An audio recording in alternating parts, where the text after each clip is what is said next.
শব্দযন্ত্রের একটি নতুন গল্পে আপনাদেরকে স্বাগত। আজকের গল্প বিভূতিভূষণ বন্দ্যোপাধ্যায়ের লেখা একটি ছোট গল্প, বামা। গল্প শুরুর আগে আপনারা যদি এখনও চ্যানেলটিকে সাবস্ক্রাইব না করে থাকেন, তাহলে দয়া করে চ্যানেলটিকে সাবস্ক্রাইব করেন, কারণ আপনাদের একটি লাইক বা একটি সাবস্ক্রিপশন আমাদেরকে অনেকখানি উৎসাহ যোগায়, এবং আপনারাও এরপর থেকে শব্দযন্ত্রের কোনো গল্প মিস করবেন না। শুরু হচ্ছে আজকের গল্প, বিভূতিভূষণ বন্দ্যোপাধ্যায়ের লেখা বামা। আমার যখন 22-24 বছর বয়স, তখন নানা দেশে বেড়ানোর একটা কাজ জুটে গেল আমার অদৃষ্টে। তখন আমি দৈব ওষুধের মাদুলি বিক্রি করে বেড়াতুম। চুচড়োর শচীশ কবিরাজের তরফ থেকে মাইনে ও রাহা খরচ পেতুম। অল্প বয়সের প্রথম চাকরি, খুব উৎসাহের সঙ্গেই করতুম। আমাকে কাপড় চোপড় পরতে হতো সাধু সাত্ত্বিক বামুনের মতো। ওটা ছিল ব্যবসায়েরই অঙ্গ। গিরিমাটির রঙে ছোপানো কাপড় পরনে, পায়ে ক্যাম্বিসের জুতো, গলায় মালা, হাতে থাকতো একটা ক্যাম্বিসের ব্যাগ, আর তারই মধ্যে মাদুলি ও অন্যান্য ওষুধ থাকতো। বছর 3 এই চাকরি আমি করি, তারপর শরীরে সইল না বলে ছেড়ে দিলুম। একবার যাচ্ছি বর্ধমান জেলার মেমারি স্টেশন থেকে নেমে মাখমপুর বলে একটা গ্রামে। এটা মাদুলি বিক্রির জন্য নয়, মাখমপুরে শচীশ কবিরাজের শ্বশুর বাড়ি। সেখানে জমি জমার ওয়ারিশান ছিলেন শচীশবাবু। শ্বশুরের কোনো ছেলেপুলে ছিল না, তাই আমাকে পাঠিয়েছিলেন পৌষ কিস্তির সময় জমি জমার খাজনা যতটা পারি আদায় করে আনতে। কিন্তু তা হলেও পরনে আমার গেরুয়া কাপড়, হাতে মাদুলি ও ওষুধ ভরা ক্যাম্বিসের ব্যাগ ইত্যাদি সবই ছিল। যদি পথে ঘাটে কিছু বিক্রি হয়ে যায়, কমিশনটা তো আমিই পাব। আগে কখনো এই অঞ্চলে যায়নি। মেমারি স্টেশনে নেমে বেলা 2টোর সময় হাঁটছি তো হেঁটেই চলেছি, পথ আর ফুরোয় না। এক জায়গায় একটা ছোট বাজার পড়ল, সেখানে কিছু খেয়ে আবার পথ হাঁটছি। গ্রামে গ্রামে ওষুধ বিক্রি করে বেশ কিছু রোজগারও করা গেল, দেরিও হলো বিশেষ করে সেই জন্যে। আর একটা বাজার পড়ল, সেখানে দোকানদারদের কাছ থেকে শুনলুম আমার গন্তব্যস্থানে পৌঁছতে অন্তত রাত 9টা বাজবে। কিন্তু সকলেই বললে, সন্ধ্যার পরে আর ওই পথে হাঁটা ভালো নয় ঠাকুর মশাই, এই সব দেশে ফাঁসুড়ে ডাকাতের বড় ভয়। বিদেশি দেখলেই মেরে ধরে সর্বস্ব কেড়ে নেয়। প্রায় বনের ধারে বড় বড় মাঠের মধ্যে ঘাপটি মেরে বসে থাকে। সাবধান, একটা দিঘি পড়বে মাঠের মধ্যে, ক্রোশ 3 দূরে। জায়গাটা কিন্তু একদম ভালো নয়। বড় বড় মাঠের ওপর দিয়ে রাস্তা। সন্ধ্যা প্রায় হয় এমন সময় দূরে একটা তালগাছ ঘেরা দিঘি দেখা গেল বটে। আমার বুক ঢিপ ঢিপ করে উঠল। দিঘির ওপাশে সঞ্জয়পুর বলে একটা গ্রাম। সেখানেই রাত্রের জন্য আশ্রয় নেওয়ার কথা বলে দিয়েছিল বাজারের লোকেরা। কিন্তু সন্ধ্যা তো হয়ে গেল তাল দিঘির এদিকেই, অন্ধকার হবার দেরি নেই। কোথায় বা সঞ্জয়পুর, কোথায় বা কি? মনে ভারী ভয় হলো। কি করি এখন? সঙ্গে মাদুলি ও ওষুধ বিক্রির দরুন অনেক টাকা। পরক্ষণেই ভাবলাম, কিছু না পারি দৌড়তে তো পারবো, না হয় ব্যাগটাই যাবে, প্রাণে তো বাঁচব। ভয়ে ভয়ে দিঘির কাছে তো এলুম। বড় সেকেলে দিঘি, খুব উঁচু পাড়, পাড়ের দুধারে বড় বড় তালগাছের সারি, আর তার ধার দিয়েই রাস্তা। দিঘির পাড়ে কিন্তু লোকজনের কোনো সম্পর্ক নেই।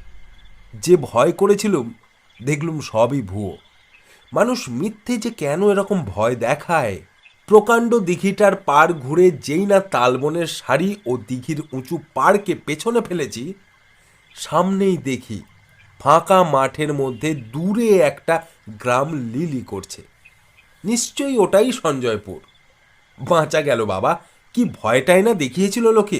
দিব্যি ফাঁকা মাঠ, কাছেই লোকের বসতি, গায়ের গরু বাছুর সব চড়ছে। এসব জায়গায় বিপদ থাকবে কেন? আমি এই রকমই ভাবছিলাম, এমন সময় তালপুকুরের ওদিকের পাড়ের আড়ালে যে পথটা, সেই পথ বেয়ে একজন বৃদ্ধকে আমার দিকে এগিয়ে আসতে দেখলাম। বৃদ্ধ বেশ বলিষ্ঠ গড়নের, এই বয়সেও মাংসপেশি বেশ সবল, গলায় রুদ্রাক্ষের মালা, হাতে ছোট একটা লাঠি। বৃদ্ধ আমায় বললেন, ঠাকুরমশাই, কোথায় যাবেন? যাবই মাখমপুর। মাখমপুর? সে যে এখনো 3 ক্রোশ পথ। কাদের বাড়ি যাবেন? শচীশ কবিরাজের বাড়ি। ঠাকুরমশাই কি কবিরাজ মশাইয়ের গোমস্তা? না, গোমস্তা নই, তবে যাচ্ছি ওই জমি জমার কাজে বটে। এই অঞ্চলে আর কাউকে চেনেন? মশাইয়ের নিজের বাড়ি কোথায়? আমি এদিকে কখনো আসিনি, কাউকে চিনিও নে। মাখমপুরেও নতুনই যাচ্ছি। সেখানে কেউ তাহলে আপনাকে চেনে না? না না, চিনবে কি? আমার এই কথায় আমার যেন মনে হলো বুড়ো কিছু একটা ভাবল। তারপর আমায় বলল, কিছু যদি মনে না করেন একটা কথা বলি। রাত্রে আজ দয়া করে আমার বাড়িতে পায়ের ধুলো দিন। আমরা যাতে বাড়ুই, জল আচরণীয়, আপনার অসুবিধা হবে না। চণ্ডীমণ্ডপের পাশে বাইরের ঘর আছে, সেখানেই থাকবেন, রান্না বাড়া করে খাবেন। আসুন আসুন, দয়া করে আসুন। আমি বৃদ্ধের কথায় ভারী সন্তুষ্ট হলাম। সত্যি তো, সেকালের লোকেরা অন্য ধরনের শিক্ষায় মানুষ। অতিথি অভ্যাগতদের সেবা করেই এদের তৃপ্তি। বৃদ্ধ এই প্রস্তাব না করলে রাঢ় অঞ্চলের অজানা মেঠো পথ বেয়ে এই সমুখ আঁধার রাতে আমায় তো যেতেই হতো মাখমপুরে 3 ক্রোশ পথ হেঁটে। গ্রামের পূর্ব প্রান্তে বড় মাঠের ধারে বৃদ্ধের বাড়ি। বৃদ্ধের নাম নফরচন্দ্র দাস। আমি চণ্ডী মণ্ডপে গিয়ে উঠতেই একটা কুকুর ঘেউ ঘেউ করে উঠল। কুকুরের এই ডাকটা আমার ভালো লাগলো না। এর আমি কোনো কারণ দিতে পারবো না, কিন্তু এই কুকুরের চিৎকারে যেন একটা ছন্ন ছাড়া অমঙ্গলজনক অর্থ আছে। মঙ্গল সন্ধ্যায় কোনো গৃহস্থ বাড়িতে আসেনি, যেন শ্মশান ভূমিতে এসেছি। বৃদ্ধের বাড়ি দেখে মনে হলো বেশ অবস্থাপন্ন গৃহস্থ। বাড়ির উঠোনে সারি সারি 3টে বড় বড় ধরনের গোলা, গোলার সঙ্গে প্রকাণ্ড গোয়াল ঘর, বলদ ও গাইয়ে প্রায় 20-22টা। অন্তঃপুরের দিকে 4খানা বড় বড় 8 চালার ঘর। বাইরে এই চণ্ডীমণ্ডপ ও তার পাশে আর একখানা কুঠুরি। আমার কথাটা ভালো করে বুঝতে গেলে এই কুঠরিটার কথা আর একটু ভালো করে শুনতে হবে। কুঠরিটিকে চণ্ডীমণ্ডপ সংলগ্ন একটা কামরাও বলা যায়, কারণ একটা সরু রোয়াকের দ্বারা চণ্ডীমণ্ডপের পেছনের দিকের সঙ্গে সংলগ্ন, অথচ দোর বন্ধ করে দিলে বাইরের বাড়ির সঙ্গে এর সম্পর্ক চলে গিয়ে একটা ভেতরের বাড়ির একখানা ঘরের সামিল হয়ে দাঁড়ায়। আমায় থাকতে দেওয়া হলো এই কুঠরিতেই। কুঠরির এক পাশে ছিল একটা ছোট চালা, সেখানে আমার রান্নার আয়োজন করে দিয়েছে। হাত মুখ ধুয়ে সুস্থ হয়ে আমি বিশ্রাম করছি, এমন সময় গৃহস্বামী এসে বললেন, ঠাকুরমশাই, রান্না চাপান, আর রাত করেন কেন? আমি রান্না চালায় বসে রান্না চড়িয়ে দিতে যাচ্ছি, এমন সময় দেখি একটি বাড়ির বউ ভেতর থেকে একগাছা ঝাঁটা হাতে এসে আমার রান্না চালার সামনে দিয়ে ঢুকলো ও ঝাঁট দিতে লাগলো। কুঠরির দরজা খোলা, আমি যেখানে বসে সেখান থেকে কুঠরির ভিতরটা দেখা যায়।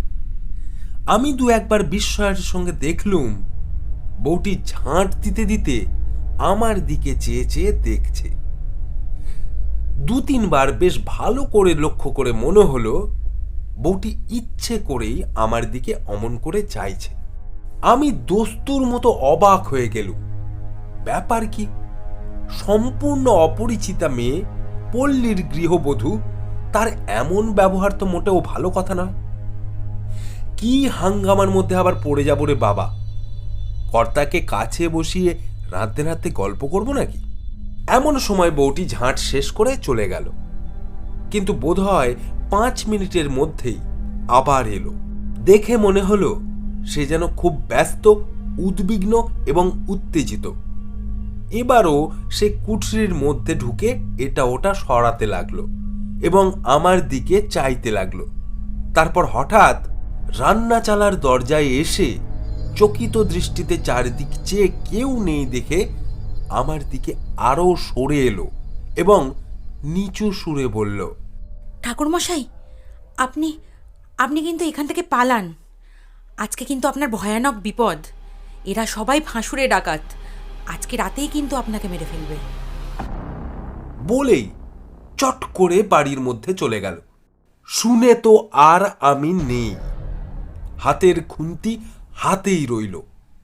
সমস্ত শরীর দিয়ে বিদ্যুৎ খেলে গেল আর সারা হাত পা অবশ ও ঝিমঝিম করতে লাগলো।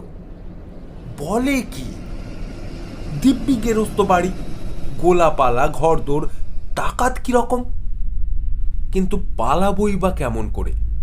এখন তো বেশ রাত হয়েছে। সামনের চণ্ডী মণ্ডপে বৃদ্ধ বসে লোকজনের সঙ্গে কথা কইছে।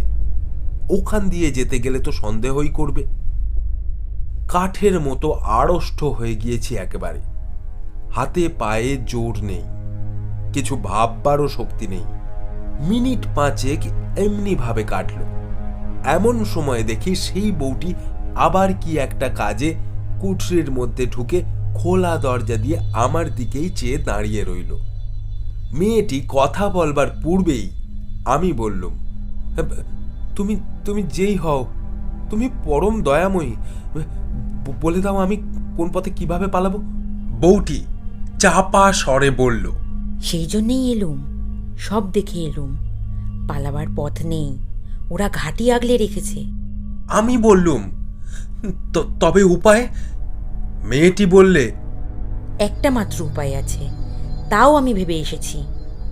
আমি এ বাড়িতে আর ব্রহ্মহত্যা হতে দেব না। অনেক সহ্য করেছি, আর করব না। দাঁড়ান ঠাকুরমশাই, আর একবার বাড়ির মধ্যে থেকে ঘুরে আসি, নইলে সন্দেহ করবে। মিনিট 5 পর বউটি আবার এলো। চকিত দৃষ্টিতে চারিদিকে চেয়ে বললে, শুনুন আমার উপায়। এই কটা কথা মনে রাখুন। মনে যদি রাখতে পারেন তবেই বাঁচাতে পারবো। আমার নাম বামা, আমি এ বাড়ির মেজ বউ। আমার বাপের বাড়ির গ্রামের নাম কুসুমপুর, জেলা বর্ধমান, থানা রায়না। আমার বাপের নাম হরিদাস মজুমদার, জ্যাঠামশাইয়ের নাম পাঁচকড়ি মজুমদার। আমরা 2 বোন।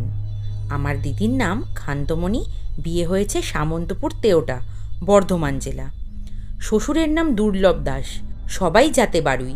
আমার বাবা, জ্যাঠামশাই সব বেঁচে আছেন, কিন্তু মা নেই। আমার তখন বুদ্ধির লোভ পেতে বসেছে। যা বলে মেয়েটি তাই করে যাই, এতে কি হবে? বউটি কিন্তু একবার বাড়ির মধ্যে যায়, আবার অল্প 2 মিনিটের জন্য ফিরে এসে আমায় তালিম দিয়ে যায়।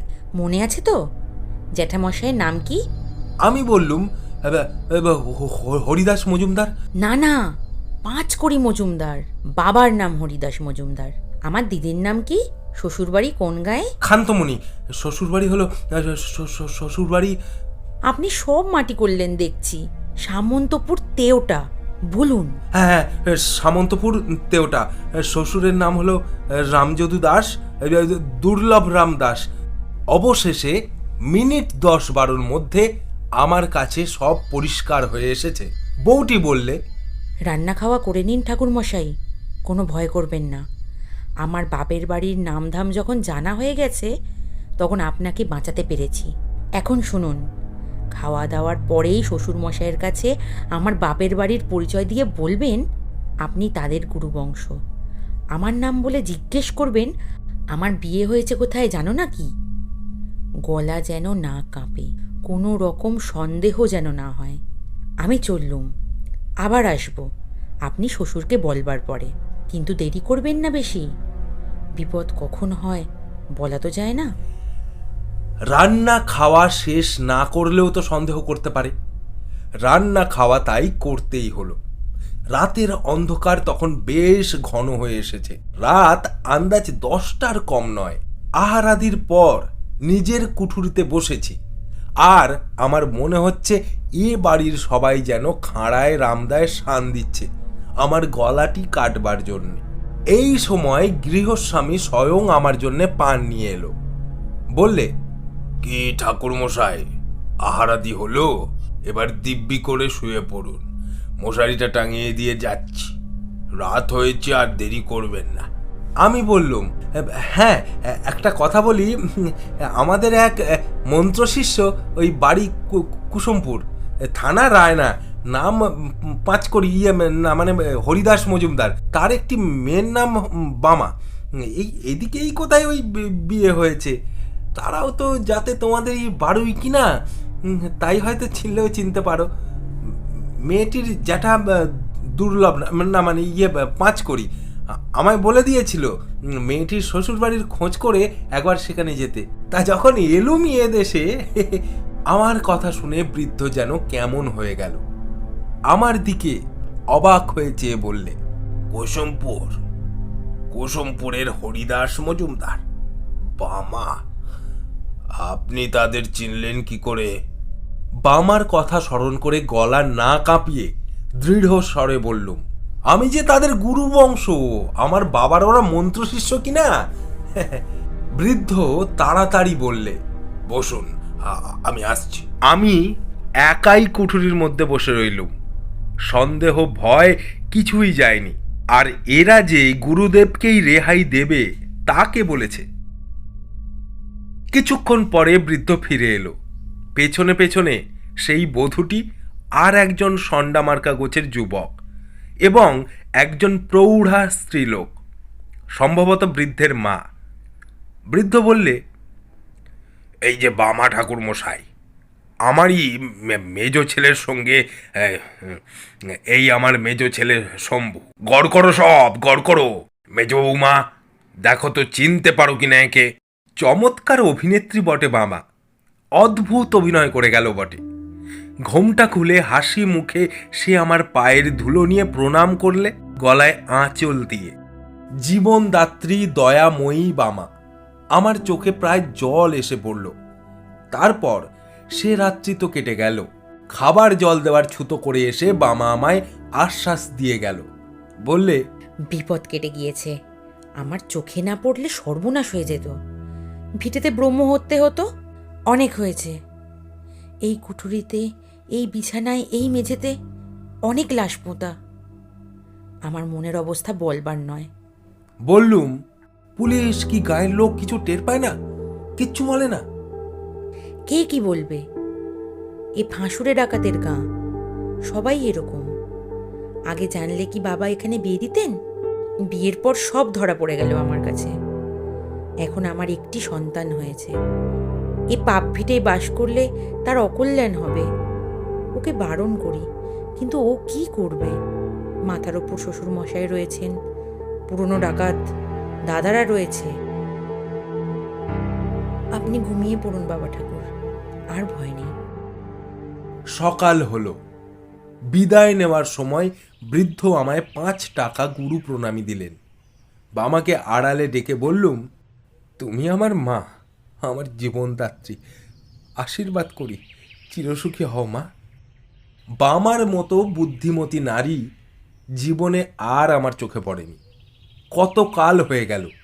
এই বৃদ্ধ বয়সেও সেই দয়াময়ী পল্লী বধূটির স্মৃতিতে আমার চোখে জল এসে পড়ে। শ্রদ্ধায় মন পূর্ণ হয়ে ওঠে।